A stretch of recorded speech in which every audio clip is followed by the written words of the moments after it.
Togo, Conseil des ministres du lundi 13 juin 2022.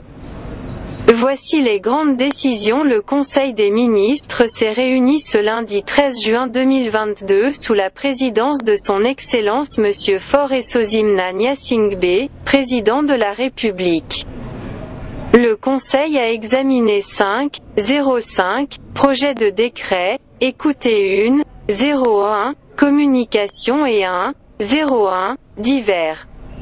Au titre des projets de décret, le Conseil des ministres a examiné et adopté un projet de décret instaurant l'état d'urgence sécuritaire dans la région des Savanes.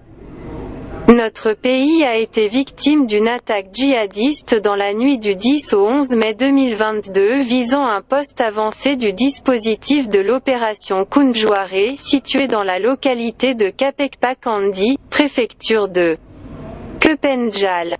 Ces événements interviennent après une précédente tentative d'attaque, dans cette même partie du territoire national. Vaillamment repoussée par les forces de défense et de sécurité dans la nuit du 10 au 11 novembre 2021.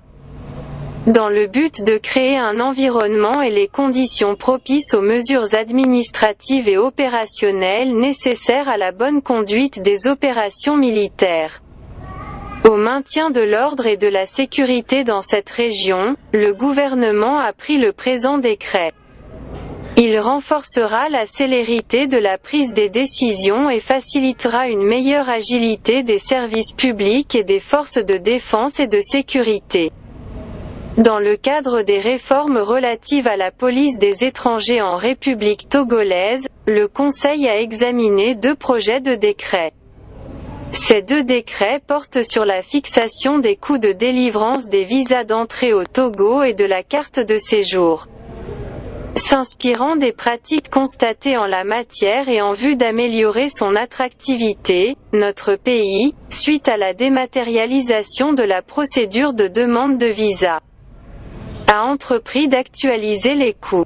Ces nouveaux tarifs feront l'objet d'une communication par les services techniques du ministère de la Sécurité et de la Protection civile. Le Conseil a enfin examiné et adopté 2 projets de décret qui s'inscrivent dans le cadre de la réforme de la Chambre de commerce et d'industrie du Togo, CCIT. Le premier porte attribution, organisation et fonctionnement de la Chambre de commerce et d'industrie du Togo. L'atteinte des objectifs de la vision stratégique Togo 2025 pour laquelle il est attendu une forte mobilisation du secteur privé, exige une réforme en profondeur de la chambre consulaire afin de renforcer son efficacité. La réforme proposée vise à permettre aux élus consulaires de mieux collaborer pour mener des actions en synergie, de disposer d'une chambre consulaire inclusive capable de mieux défendre les intérêts du secteur privé pour le développement socio-économique du Togo. Le second projet de décret examiné porte sur le régime électoral de la Chambre de commerce et d'industrie du Togo, CCI Togo.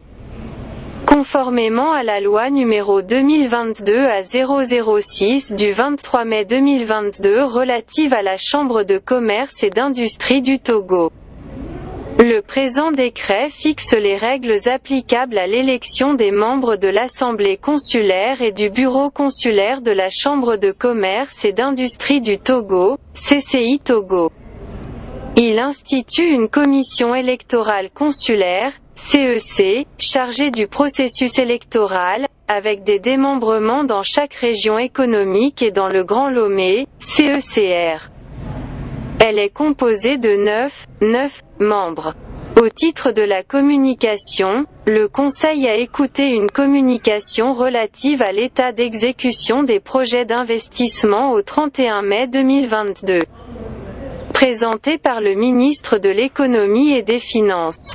17. Cette communication vise à faire le suivi de l'exécution du budget de l'État. L'analyse au 31 mai 2022 de la situation des projets d'investissement du budget de l'État, base engagement, fait ressortir un taux d'exécution global encourageant. Le Conseil a instruit les ministres pour un suivi régulier des performances de leur département. Au titre des divers. Le Conseil a écouté un compte-rendu relatif à la journée de lancement de la campagne nationale de reboisement présentée par le ministre de l'Environnement et des Ressources forestières. 19. Il ressort de ce compte-rendu que le lancement de la campagne de reboisement a connu une forte mobilisation des diverses couches de la population. Au total, 1 421 473 plants ont été mis en terre sur toute l'étendue du territoire national le 1er juin 2022. 20. Le Conseil a félicité l'ensemble des acteurs pour leur engagement et rappelle à la population que la campagne de reboisement se poursuit en vue d'atteindre les objectifs fixés.